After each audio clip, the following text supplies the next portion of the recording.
Yo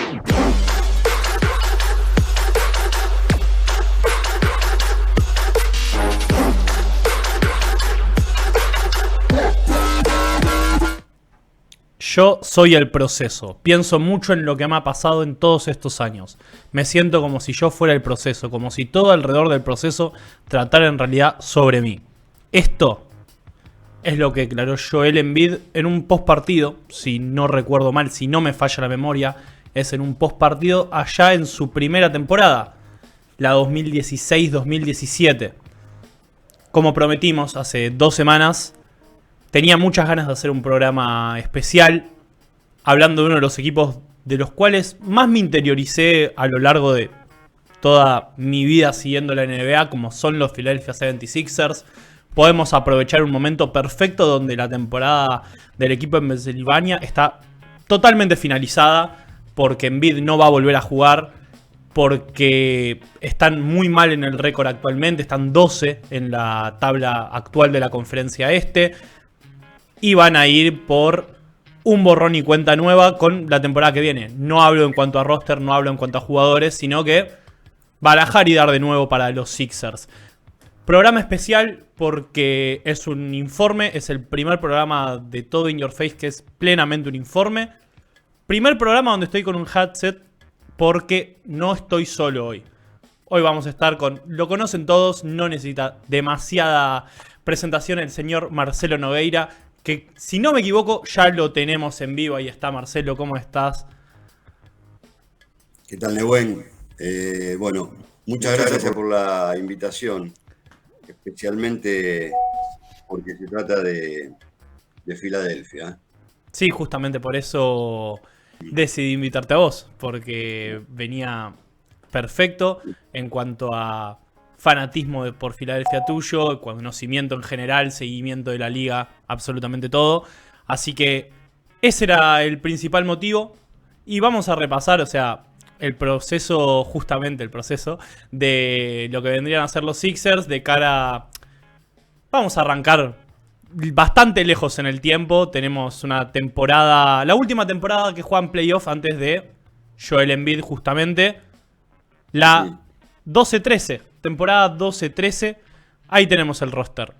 Nada extremadamente llamativo, a mi parecer. Vos me corregirás porque en esta época yo todavía no consumía tantísimo la NBA como para opinar. Probablemente no haya visto en vivo un partido de estos Sixers. Así que vos me ayudarás. Pero tenemos a Andre Iguodala, jugador que termina siendo importantísimo en los Warriors. Un jugador de segundo año como Jrue Holiday. Y estos Sixers son recordados por eliminar a Chicago Bulls en primera ronda, siendo los octavos clasificados y Chicago el primero. Lógicamente hay un asterisco gigante que es la elección de Derrick Rose, que si no me equivoco fue en el primer partido. Exactamente. Y estos Sixers, a tu parecer, porque acá es cuando empieza el verdadero proceso de reconstrucción, con una placa que vamos a estar viendo en breves, no ahora. ¿Te parecía, digamos, acertado el proceso que empiezan justamente en ese momento con un traspaso que ahora vamos a estar viendo pronto, que termina siendo un fallido? Bueno, para poner un poco en contexto, yo sigo más o menos a los Sixers, sí, viendo videos del año 79. Tuve la suerte de transmitir en BCC partidos de los Sixers del Dr. J todavía. Así que imagínate de dónde viene el recorrido. Generalmente cuando le preguntan al que simpatiza por Chicago, dice por Jordan, o los Lakers por Magic Johnson, o los Boston por Larry Bird, toda, más que nada la década del 80, ¿no? Ahí arranca a verse más la NBA. En relación al equipo que vos mencionás, que creo que estaba Tony DiLeo como general manager. Exactamente, sí, ahí lo vamos a estar viendo después. Lo conocí a Tony DiLeo cuando era scout de Filadelfia, una suerte, te diría, de scout internacional en el Panamericano Sub-21 de Caguas, en Puerto Rico. Él había ido a ver jugadores ahí. Había elegido en ese momento San Antonio a Tim Duncan y estaba jugando Tim Duncan para la selección de Argentina, de Estados Unidos. Y para Argentina jugaba toda esa camada de Oberto, Victoriano, Pepe Sánchez, Manu Ginóbili.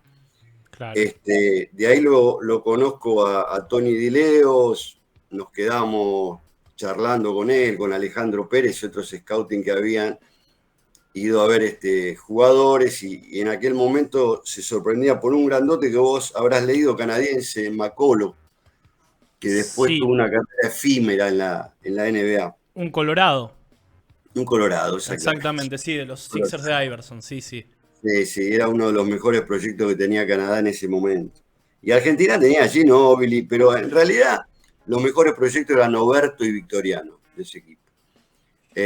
Nada, y ahí como que yo le preguntaba más cosas de la NBA que él tanto no sabía, porque él era scout, no estaba tan metido en la oficina general, después fue ascendiendo, y yo creo que lo ponen un poco en ese puesto porque estaba ya más posicionado en la oficina general cuando hay un cambio de dueño en Filadelfia, que creo que es en el 2011. Bueno, estamos hablando justo casi del momento, unos años después es esto.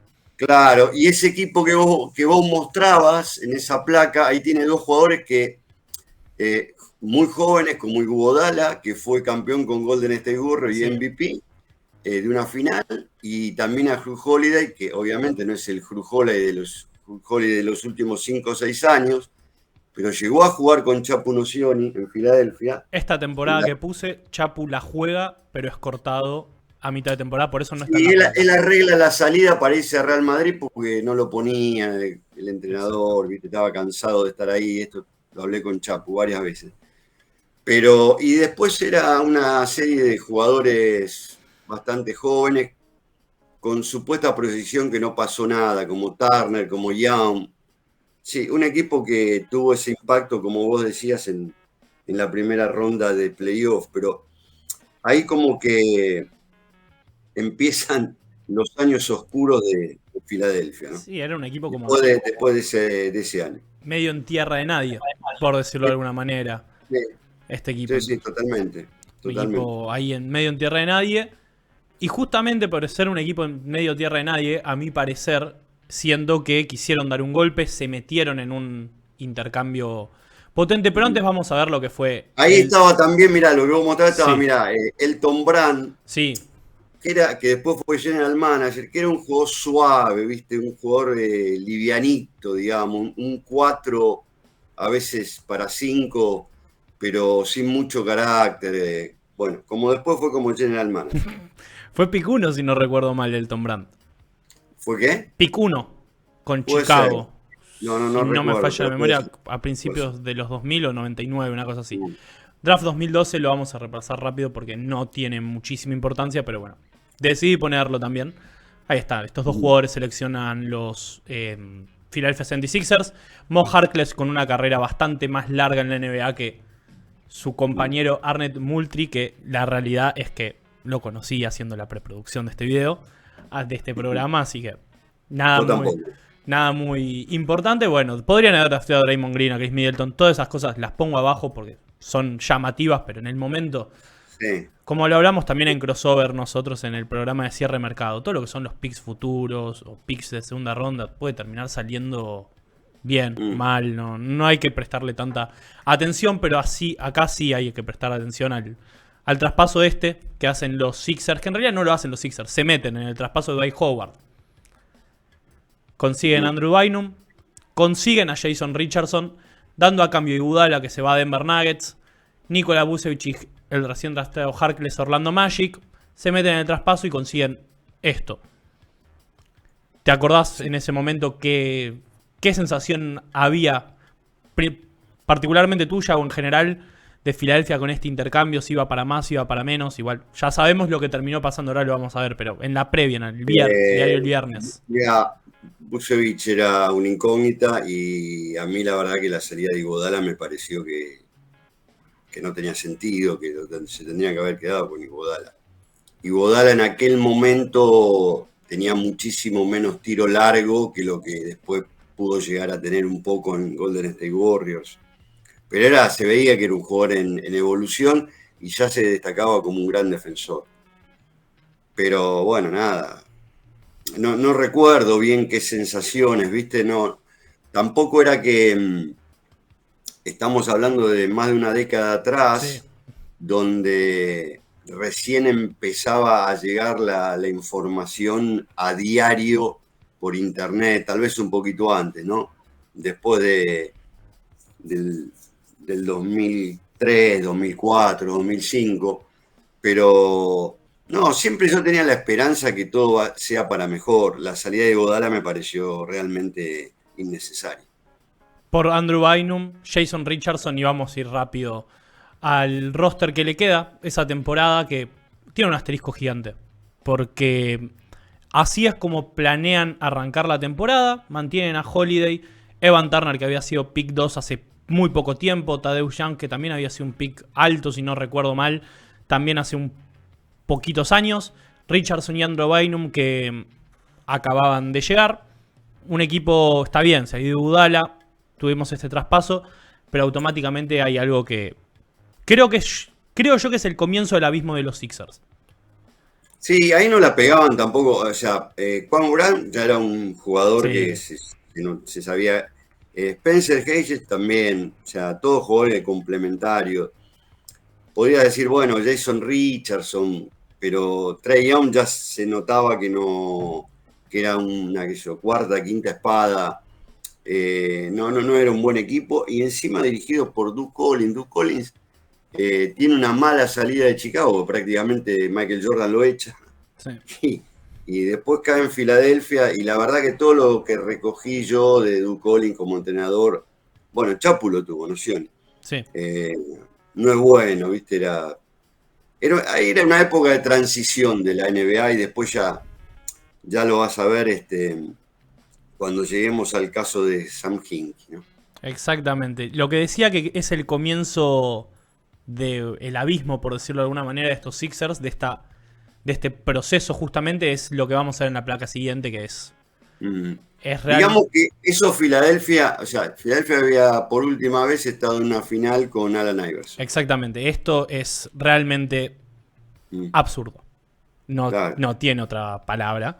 es Andrew el, Bynum, que llega a los Sixers lesionado de la rodilla, con algo que no parecía extremadamente grave, si bien era un jugador que ya se había roto los ligamentos y, si no recuerdo mal, se pierde unas finales de la NBA en el 2009 contra Orlando Magic. ujú. Jugando al bowling, cuando tenía que hacer reposo, no, hasta me atrevo a decir que era un postoperatorio, la realidad es que no estoy 100% seguro. Se agrava la lesión aún más jugando al bowling. Es Sí. el reporte que hay, que es una verdad a voces, por decirlo de alguna manera. Y se terminó su carrera en la NBA directamente. Entonces, acá es cuando los Sixers traspasan a probablemente su mejor jugador, y el jugador que reciben a cambio es literalmente un exjugador. Y acá es cuando comienza todo. Sí, está en la lista Andrew Bynum de las peores selecciones de la historia de los drafts, o sea que no hay mucho para agregar, ¿no? Después de eso. También, en su mejor momento, digamos, fue un jugador complementario interior, tuvo una buena temporada en Lakers, nada más. A ver, una buena temporada mirándolo con ganas, ¿no? Pero no un juego determinante. Bueno, fue un Sí, no. fracaso cuando se creía que iba a ser un sucesor de Shaquille O'Neal. Sí, sí. Eso totalmente. Gana 2 anillos con los Lakers.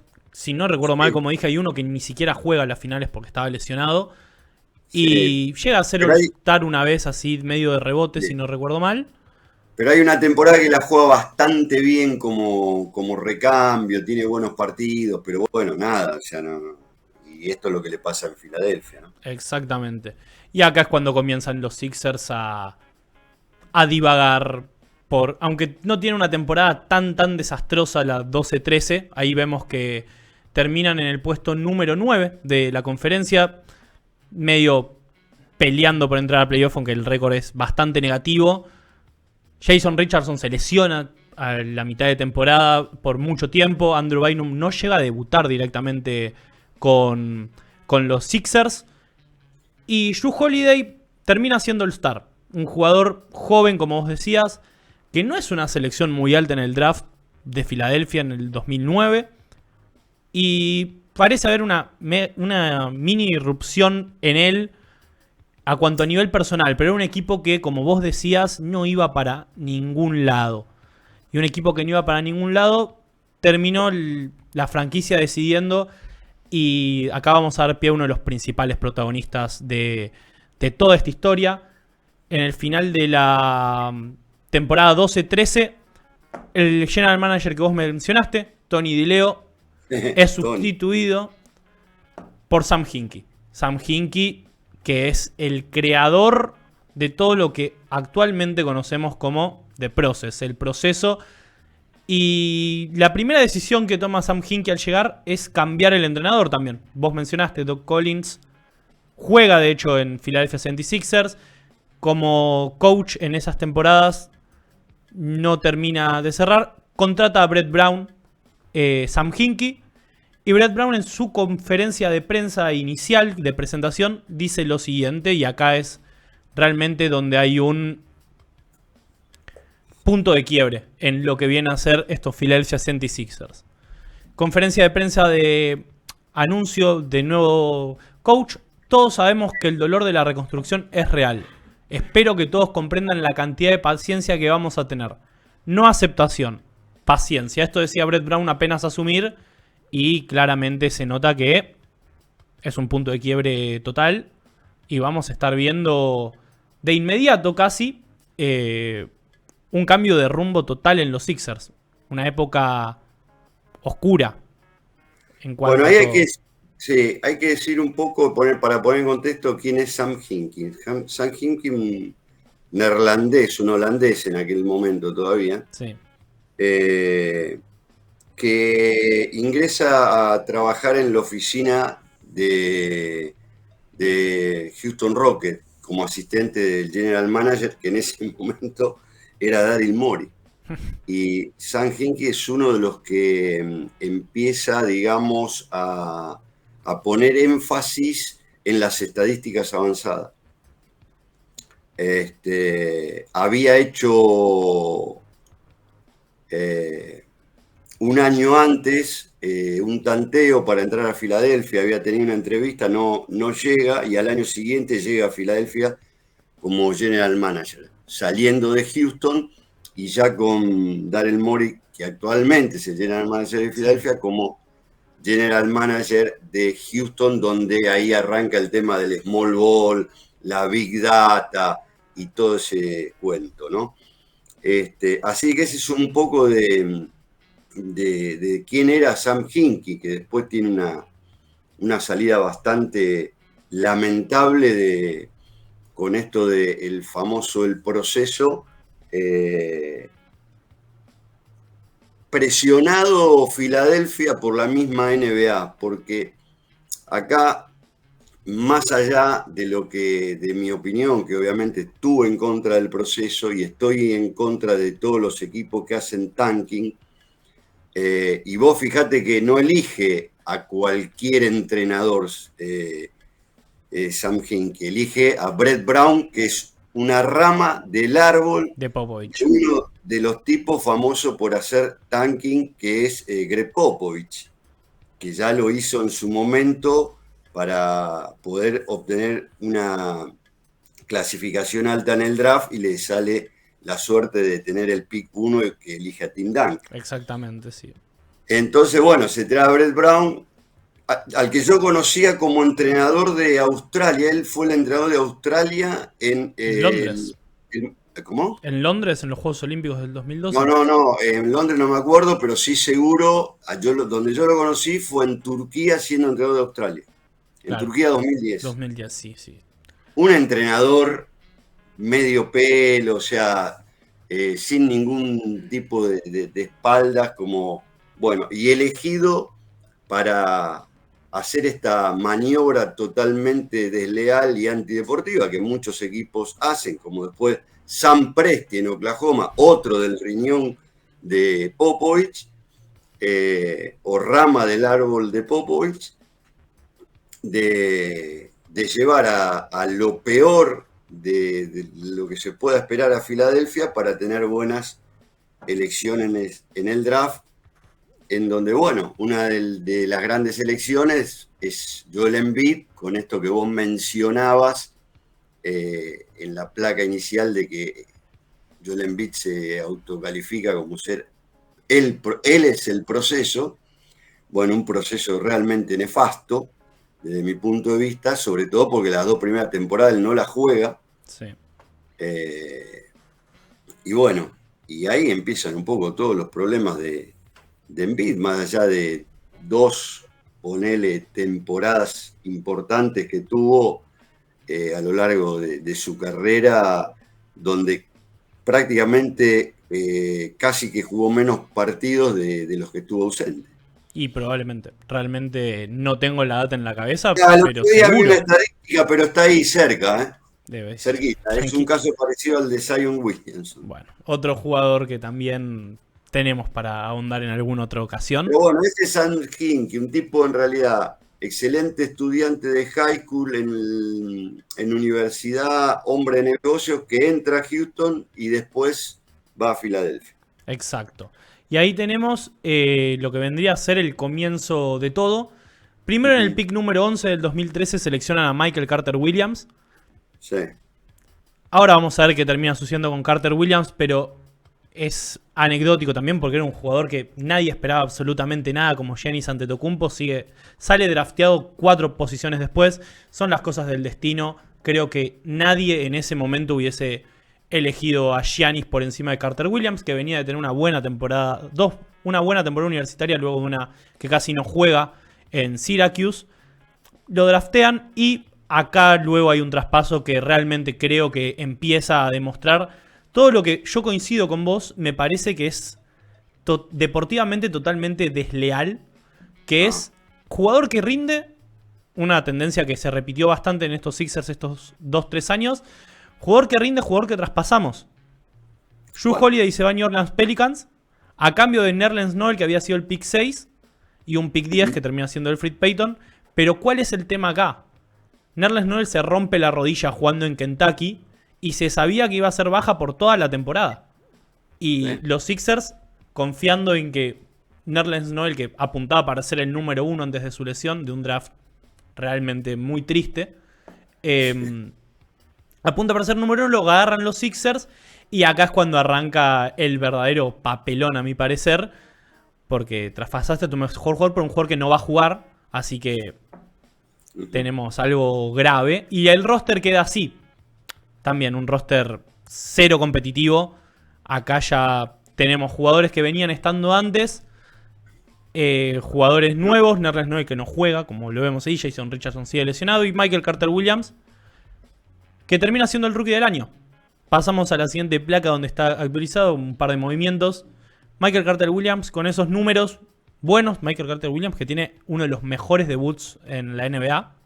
Un doble-doble rozando el cuádruple-doble contra Miami Heat, que venía de ser campeón. Y ganan, está bien. El primer partido, los Sixers terminan anteúltimos en la conferencia, en la liga en general, y tienen 26 derrotas consecutivas. Era un equipo que a ganar me parece que no iba. ¿Estamos de acuerdo? Sí, recordemos también para la nueva audiencia que en aquella época se clasificaban 8 al playoff. Exacto, como toda la Ahora se clasifican 6 y 4 son puestos de play, ¿no?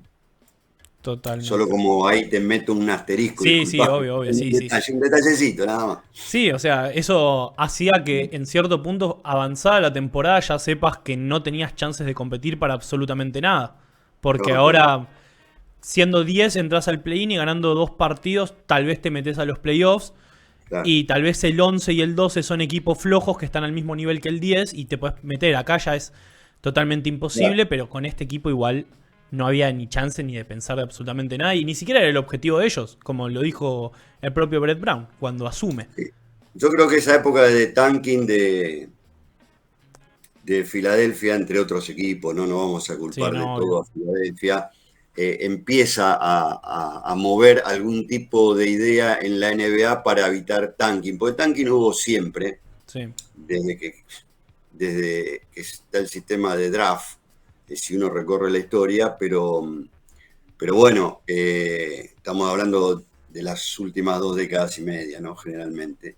Y, y bueno, yo creo que fuerza eso. Yo creo que vas a avanzar Sí. a un próximo equipo de Filadelfia. Yo no me quiero adelantar, aunque ya dije que acá hay un tema en la NBA. A la NBA, por lo que a mí me han dicho y por lo que he hablado con la gente de la NBA, a la organización no le molesta tanto si un Oklahoma City tanquea.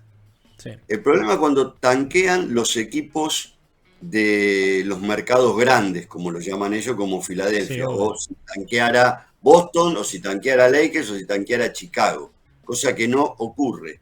Exacto. ¿Ok? Entonces, bueno, seguro ahora vos vas a mostrar el próximo equipo, pero es ya cuando ya se empieza a descomponer la cosa, porque el tanqueo es un fraude no solo deportivo, sino al espectador que paga el abono Totalmente. y al que, anual y al que paga la entrada individualmente.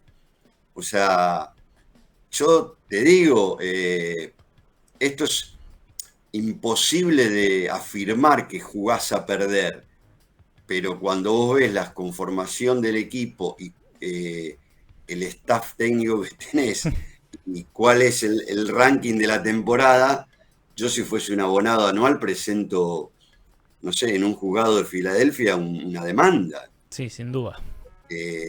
Viste, nadie se quiere gastar $25.000 en la temporada en un abono para ver, ir a perder, ir a ver a perder a tu equipo siempre, como está sucediendo ahora nuevamente.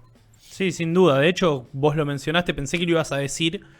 Eh, la NBA en los últimos años cambia el sistema de posibilidades del pick número 1, justamente Claro, alentado por esto. Creo que los claro. Sixers son el principal ejemplo que lleva a cambiar eso. Y acá me parece que llegamos con la siguiente placa a un punto de inflexión total, que es, justo se mostró un poquito antes, pero es el draft del 2014. Un draft del 2014 donde Joel Embiid es elegido con el pick número 3. Dario Saric que con el 12 se queda 2 años más en Europa. Y luego KJ McDaniels, un jugador que no tuvo mucha carrera en la NBA. Y Jeremy Grant en el pick número 39, que en la realidad es un acierto grandísimo para la posición baja donde fue elegido. Y acá volvemos al mismo juego de siempre, de que no tiene sentido analizar de que qué hubiese pasado si Filadelfia elegía con el pick número 3 a Nikola Jokic, que sale en el 41, que es un jugador serbio, que se queda un año más en Europa, que ni siquiera los propios Nuggets creían que podía llegar a ser una uña de lo que terminó siendo. Porque de hecho ellos no lo eligen en la primera ronda. Exacto, ¿no? Es un pick 41. No, pero ellos tenían una elección mejor. Lo que pasó ahí también es que Nikola Jokic juega la final del Mundial U19 del 2013, creo que es muy mal, contra Estados Unidos. Ok, ese dato no lo tenía. Claro, y de hecho ahí cuentan la historia que Barcelona lo quería llevar y no lo termina llevando. Y Denver como que tira viste, una ficha en el paño y cae, bueno, el paño de Casino no tiene 41, ¿no? Pero tiene hasta 32, pero bueno, ponele, cae casi hasta fuera del paño y le sale un Nikola Jokic, como alguna vez le salió Manu Ginobili a San Antonio, Claro. u otros tantos, ¿no? Bueno, volviendo a los Sixers, acá es también algo. Yo particularmente no me parece mal haber elegido Embiid en el 3 teniendo la lesión que se sabía que tenía. Pero ya me parece realmente alevoso. A ver, en cuanto a términos competitivos, no está bueno elegir un jugador que sabes que está afuera en el pick número 3. Le puedes ver todo el potencial que quieras, genial. Yo creo que fueron a eso. Pero me parece totalmente alevoso que con un pick número 12 seleccionen un draft and stash, que es como Dario Saric. Sí, bueno, Dario Saric, mira, te digo, estamos hablando de qué draft, del 2014. 2014. Dario Saric en esa época era seguramente el mejor jugador de Europa joven. Por ejemplo, en el Mundial 2014 de mayores en Sí, España, Dario Saric con Croacia, que cae en la zona de Argentina, era un jugador recontra contrastado que Argentina, no digo que le ganó solo, pero tenía un nivel altísimo. Y en el mismo torneo jugaba para Grecia Giannis Antetokounmpo, Sí. que contra Argentina debe haber jugado un minuto, ni entraba. Exacto, sí, un Es jugador. más, todavía no tenía los papeles hechos para inscribirse con el apellido que se inscribe ahora, porque el apellido de él en realidad es otro, es Antetokounmpo, no sé cómo, rarísimo. Pero en ese momento yo no sé si estaba, primero que había toda una oleada de como buscar a los mejores talentos europeos, porque no eran épocas de grandes talentos estadounidenses en las universidades. Sí. Ya empezaba todo el tema de que, bueno, no pagan, no queremos ir rápido a otro lado, qué sé yo. El tema de Joel Embiid, que él creo que hace un año en la Universidad de Kansas, Sí. pero era un proyecto que lo venían siguiendo desde que él se viene de África a la Academia Montverde, que es una de las academias más prestigiosas Sí, que está en el estado de la Florida. Bueno, ahí estuvo Pato Garino, ahí estuvo Ben Simmons, bueno, muchos. Sí, muchísimo. Lo venían siguiendo de ahí y era como, digamos, el nuevo pivot que iba a irrumpir. Ponele que no estaba mal esperarlo un año, porque ya alguien lo había hecho, qué sé yo. San Antonio esperó creo que 2 años a David Robinson, no por lesión, sino hasta que termine en Navy, Sí, en la exactamente. universidad. Bueno, pero después se pierde las 2 primeras temporadas, no solo una, 2. Sí, por cosas similares pero distintas a la vez, no era la misma lesión. Creo que una de rodilla y Tuvo otro una pie. infección incluso en Sí. un hueso, bueno, tuvo 20.000 cosas. En el medio ya se empezó a notar que, para mi modo de ver, no era un jugador maduro, pese a que era joven. Tuiteaba tirándose lances con las modelos y actrices de Estados Unidos. Lo tuvieron que pagar, si le basta, de pavadas por la red X, que es ahora, antes era Twitter. Exactamente, sí, sí. Y en cierto Bueno, punto, ya que lo traes a eso, yo creo que digamos, la importancia que se le da a este proceso justamente es la mediatización de Embiid. Yo creo que si no fuese con un jugador como Embiid, tan mediático, con mucho carisma, te puede caer bien, te puede caer mal, eso ya es totalmente personal e independiente. Yo creo que este proyecto termina siendo lo que es justamente por tener una cara que luego vamos a estar viendo que funciona. Si era un pan triste, como me gusta decirle a mí, Joel Embiid no iba a pasar absolutamente esto por más bueno que sea. Un equipo que, está bien, después en méritos basquetbolísticos termina compitiendo. Pero justo ahora vamos a ver el roster que tiene y acá ya realmente, entre el roster de esta temporada, que ahora lo vamos a hacer rápido, termina siendo una de las, no una de las peores de la historia esta, sino la siguiente, pero termina siendo muy mala.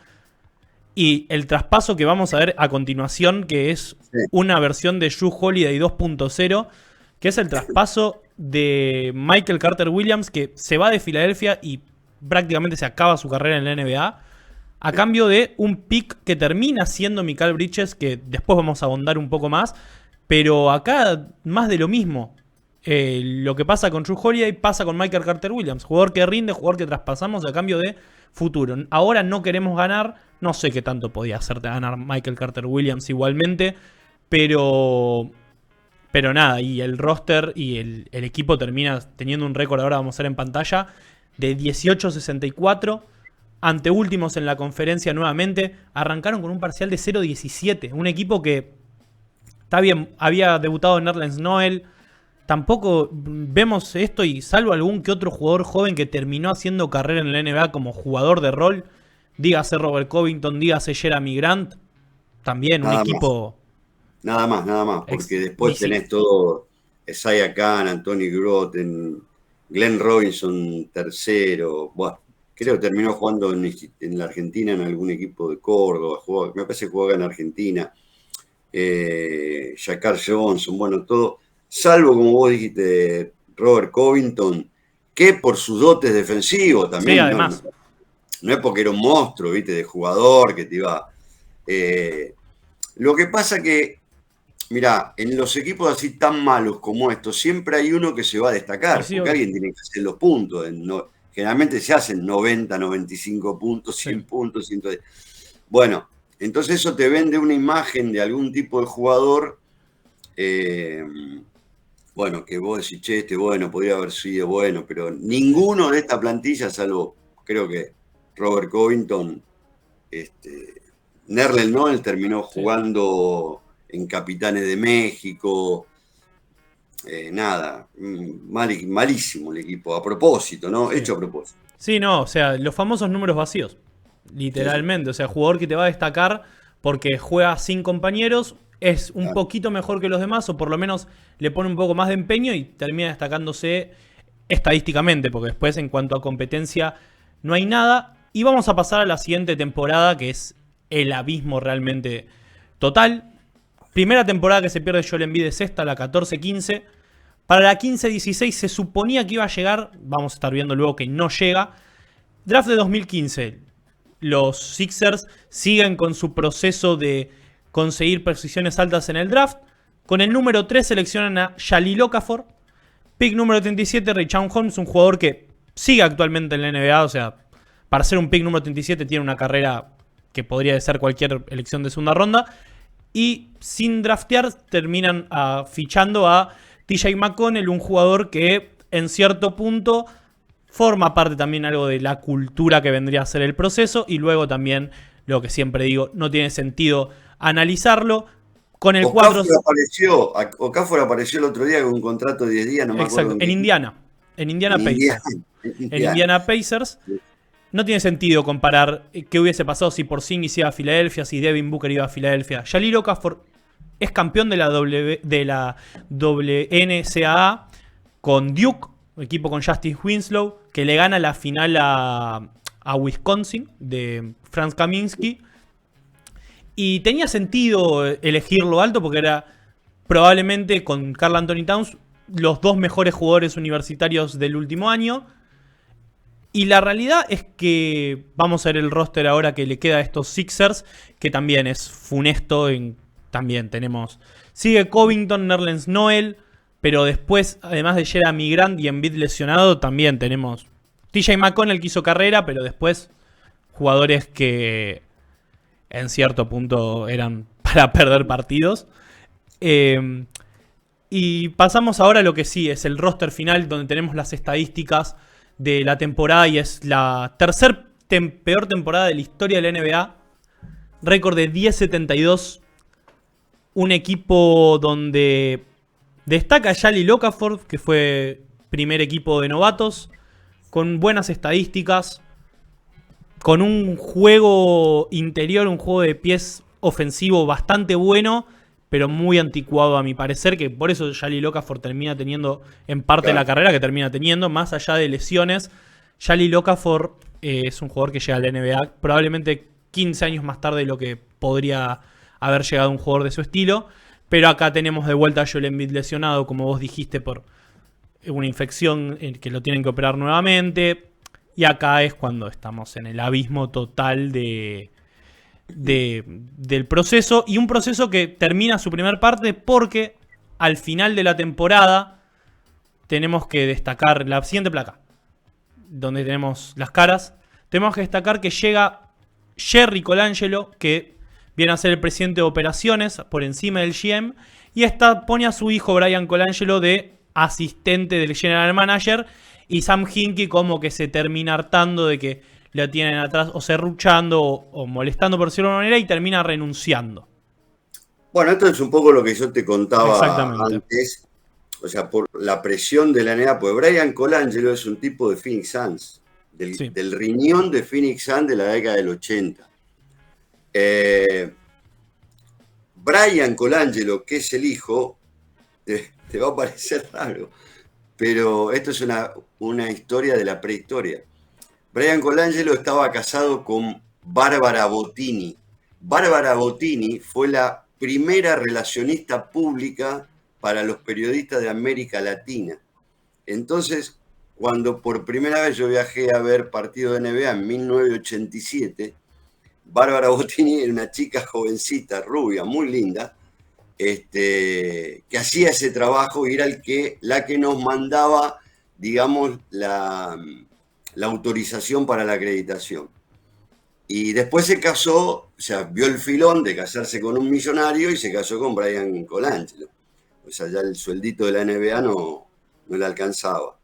Y ella es, cuando está Brian Colangelo en la gerencia de Filadelfia, la que mete por redes sociales también unos tuits escandalosos y termina después sacando a Brian Colangelo de Filadelfia. Sí, obviamente lo íbamos a tratar a eso, el Sí, Colangelo Gate.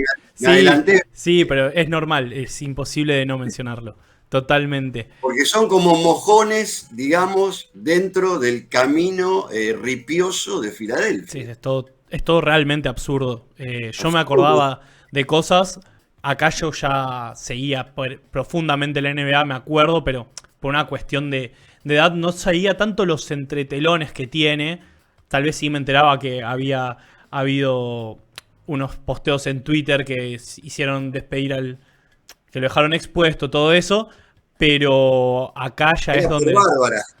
Acá es donde ya se pone la cosa rara. Y luego de la tercera temporada peor en cuanto a récord de la historia, nuevamente, en cierto punto acá no es lo mismo porque es una cuestión de mala suerte.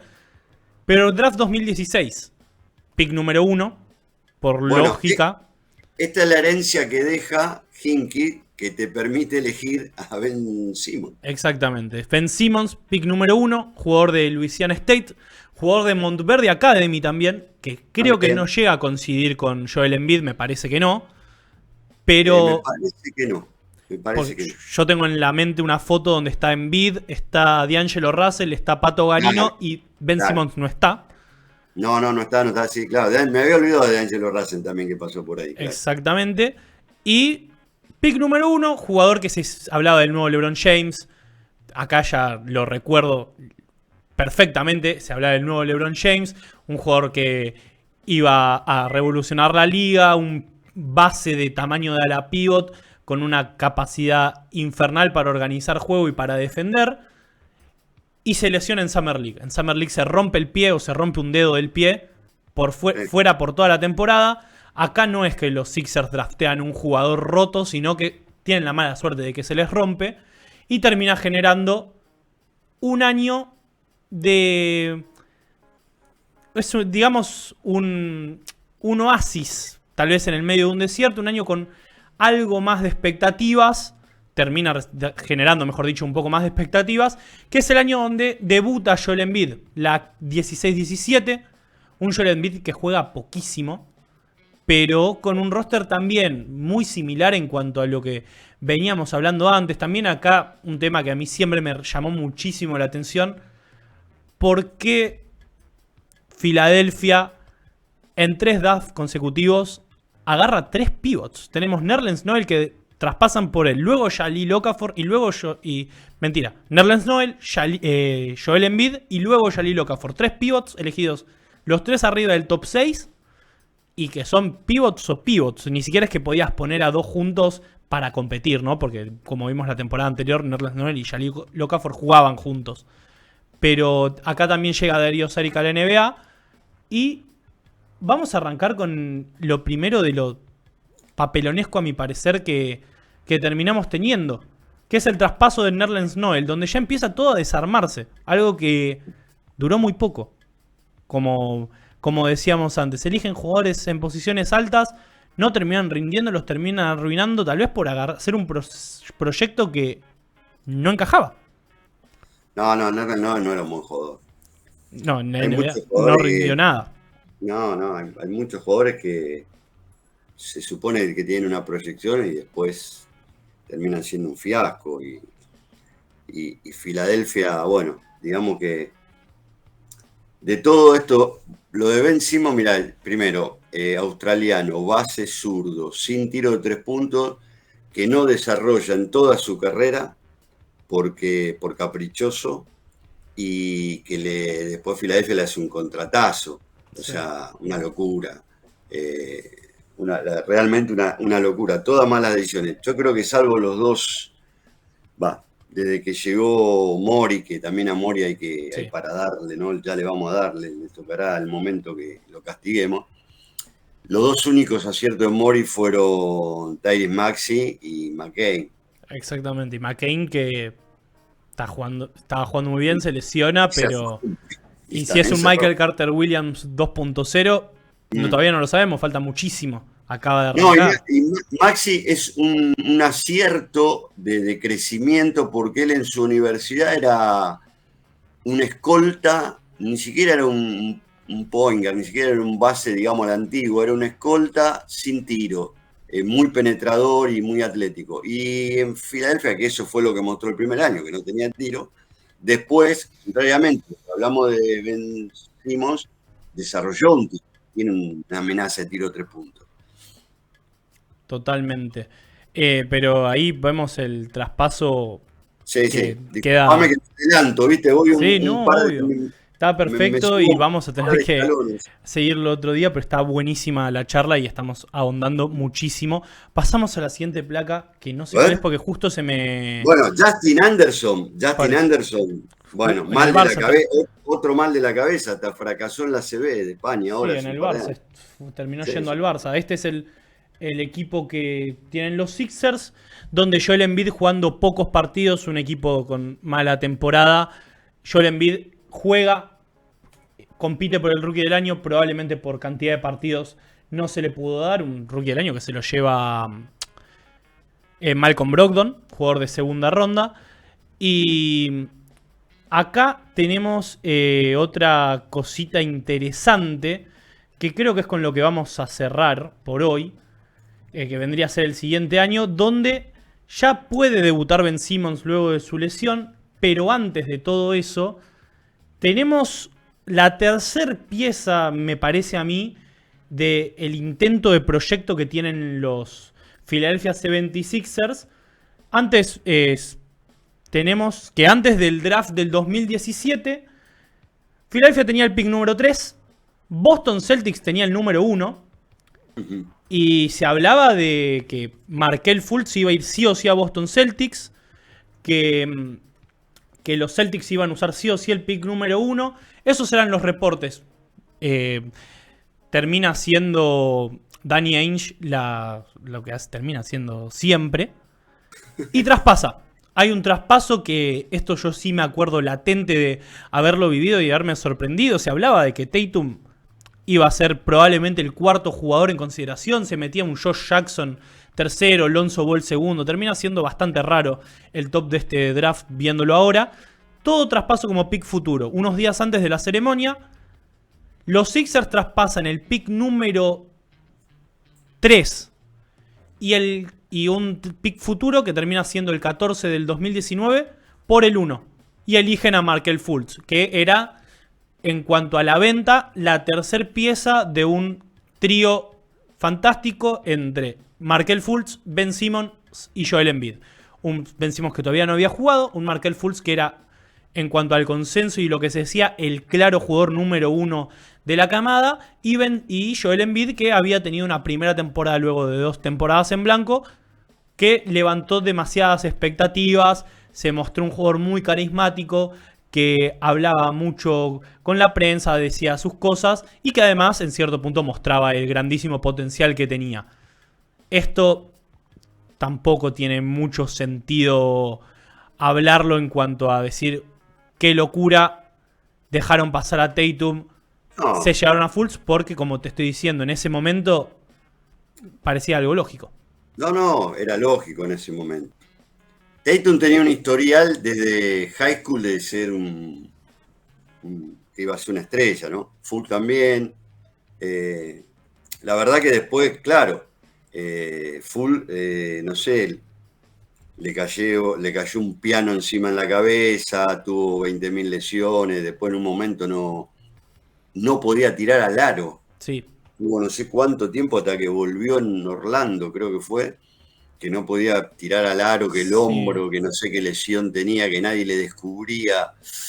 Bueno, también a eso a veces es mala suerte, ¿no? Sí, obvio. Es que los Sixers tienen malas decisiones, tienen mala suerte, tienen tiros pegándose en los pies, es realmente absurdo. Claro, lo que vos decías del draft del 2015 de Porzingis, yo recuerdo que cuando los Knicks eligen a Porzingis, que el general manager era Phil Jackson, lo abuchean.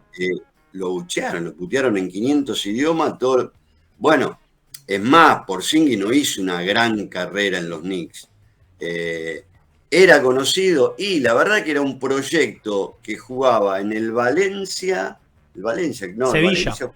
En el Sevilla con Marco Mata, viste, un letón, una jirafa, que vos decías, sí, este tipo, dirigido por Aito García Renese, que le gustaba poner a los jóvenes en cancha y a los saltos de alero y no sé, y a los pivot de base, bueno. Y Phil Jackson, no sé, tendría sus informes y hoy se estarás viendo, pero cuando él lo eligió para los Knicks, pick tan alto, lo querían matar. Sí. Lo querían matar. Totalmente. Y en el 5 sale Hessonia, si no me equivoco. También sí, jugadores europeos. Era algo mal visto en la fanaticada estadounidense todavía. Y creo que ciertos puntos, ciertos jugadores le fueron tapando un poco la boca. Y Porzingis puede llegar a ser uno de esos casos. Vamos con el draft del 2017, donde los Sixers terminan seleccionando a Markelle Fultz.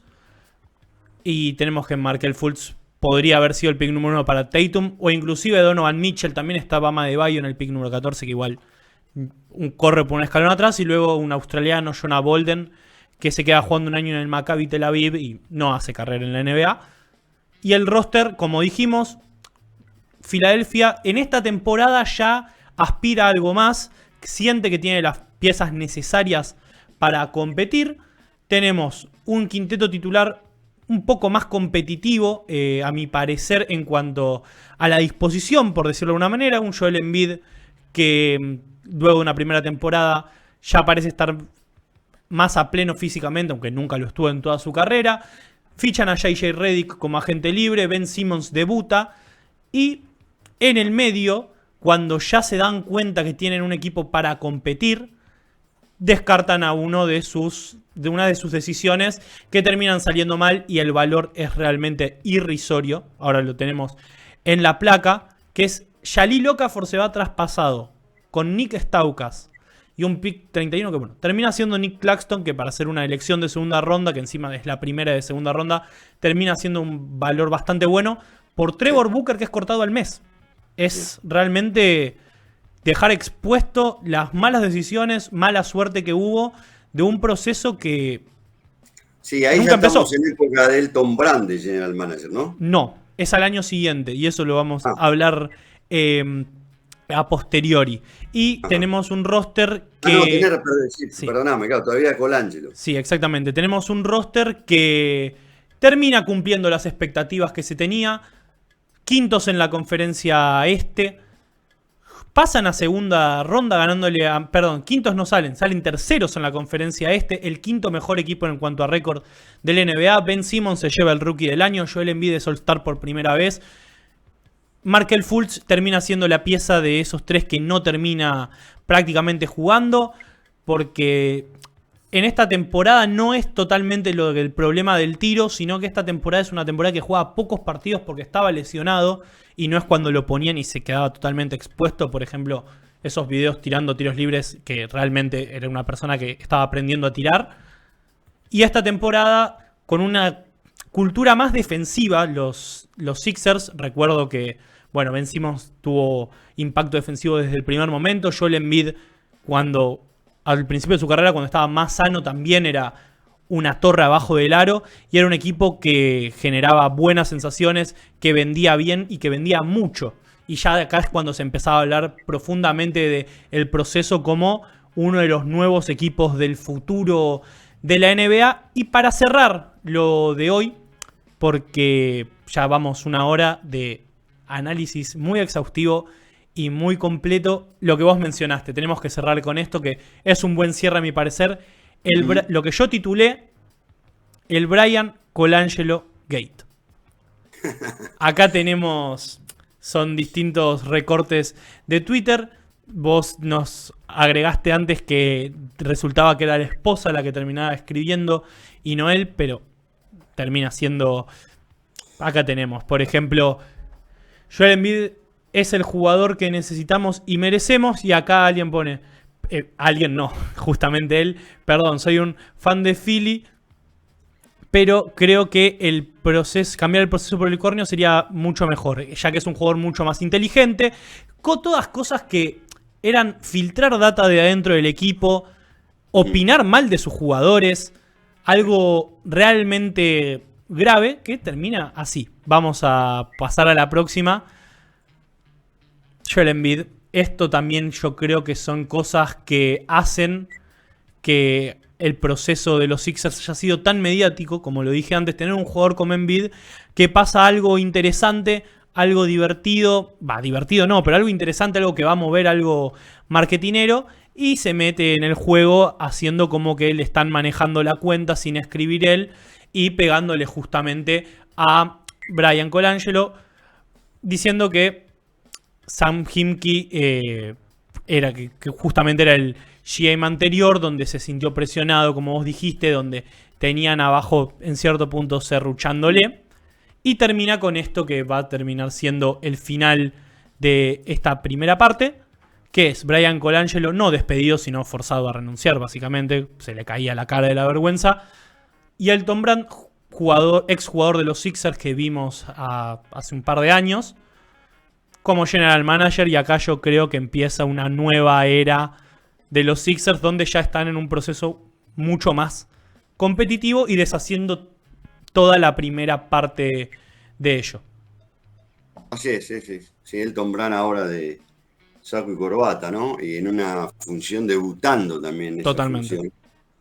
Y bueno, sí, ahí vienen unos años, digamos, de que se llega, el tope es semifinal de conferencia. Sí, es que pero bueno, quedará para el próximo programa, ¿no? Exactamente, va a quedar para el próximo, donde el corte a mí me parece que viene excelente en cuanto al timing y al contar de la historia, porque es justo cuando con esto se cambia la tónica luego de una primera temporada donde quedan terceros, se ve que pueden competir y hay unos pocos movimientos que vienen meses después, los primeros movimientos del Elton Brand justamente, donde ya van más en serio, ya es una segunda etapa de un proceso que ya todos sabemos cómo va actualmente. Entonces, ¿me escuchás, Marcelo? Sí, te escucho. Entonces, bueno, acá queda la primera parte. Vamos a ver cuándo sacamos la segunda, que ya está hecha, simplemente por una cuestión de tiempo, de aire, no nos dio. Bueno, agradecerte por... La realidad es que... Si necesitas que ponga la cara en la segunda parte para ponerle un poco de picante, no tengo problema. Sin ningún problema, me encantaría porque sé lo que vos pensás de Daryl Morey. Pero te felicito por todo el trabajo que hiciste de búsqueda y armado de placa, que sé que es muchísimo. Y bueno, nada, y agradecerte otra vez por la invitación. Si vas a sacar la segunda parte y estoy disponible, no tengo problema. Bueno. Lo vamos a ir hablando, Marcelo, porque creo que sos la persona indicada. No sabía que tenías afinidad por Filadelfia. ¿Cómo?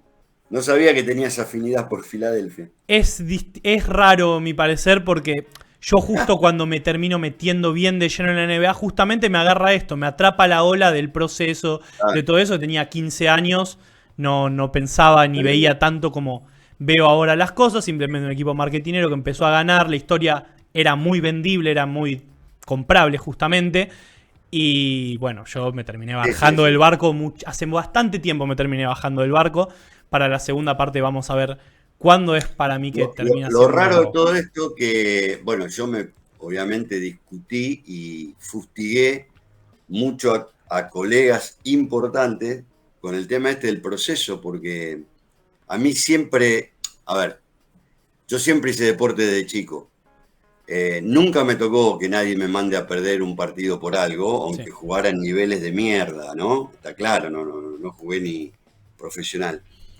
Pero a mí siempre me pareció en el deporte, porque además lo he visto y lo he sufrido con la selección argentina, España, ir a un par de partidos para atrás para tener... bueno, Y yo cuando veía que había tipos que aplaudían lo que se denominó el proceso, yo digo, yo no puedo creer que no se estén dando cuenta del fraude que es esto. Totalmente. Bueno, eso dura 2 años y medio el proceso de Hinkie, después, bueno. Y te digo, este actual momento de Filadelfia es otra historia, al igual que lo que le pasa a Phoenix, que le va a llevar por lo menos 5 años reconstruirse. Porque con los contratos de Paul George y de Joel Embiid, rearmar con cómo está ahora con el tema de las barreras, los apron y todo eso, sí. Va a ser muy, muy difícil que haga un equipo competitivo en el corto plazo. No tiene manera si no se saca de encima esos contratos tóxicos. Que hay que ver quién los quiere, pues justamente son tóxicos. No, bueno, lo mejor que le puede pasar es que se le pudra la pierna a Embiid y dentro de un año sin jugar, cuando está un año sin jugar, se puede presentar a la NBA y hacer un arreglo a la baja del contrato de Embiid y que no juegue más al básquet, y después no sé cómo se sacará de encima Paul George. Pero vos fíjate que Hinkie tenía para gastar este año 35, 40 millones. Mori tenía 35, 40 millones liberados para gastar y se lo da Paul George, que no lo quiso Clipper, ¿viste?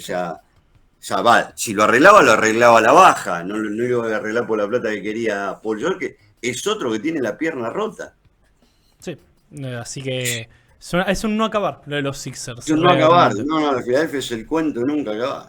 Así que nada, nos vamos a ver el próximo martes.